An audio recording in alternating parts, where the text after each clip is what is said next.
Hello friends, good morning. তোমরা সবাই নিশ্চয়ই ভালো আছো, আমিও ভালো আছি। আজকে দেখো আমার মনির অন্নপ্রাশন, তাই দেখো সকাল থেকে সবাই ঘরদোর পরিষ্কার করছি। আর আমি দেখো দাঁড়িয়ে দাঁড়িয়ে সব জিনিসগুলো গোছাচ্ছি। ও পাশে মা ঝুল যাচ্ছে।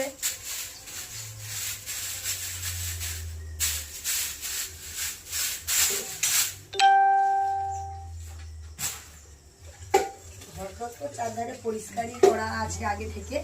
আর এই টুকটাক যেগুলো মানে করার নয় একবারে, সেইগুলো দেখো। এই দেখো চেয়ারে যেমন জিনিসপত্রগুলো আছে, এগুলো আমি দাঁড়িয়ে দাঁড়িয়ে গুছিয়ে নিচ্ছি।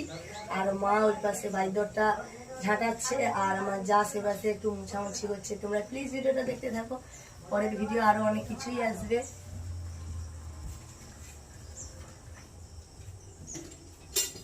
আর এখানে তক্তগুছো ছিল, বাইরে বাড়তি দেওয়া হয়েছে কারণ এখানে পুজো হবে আর অনেকেই আসবে কুটুম।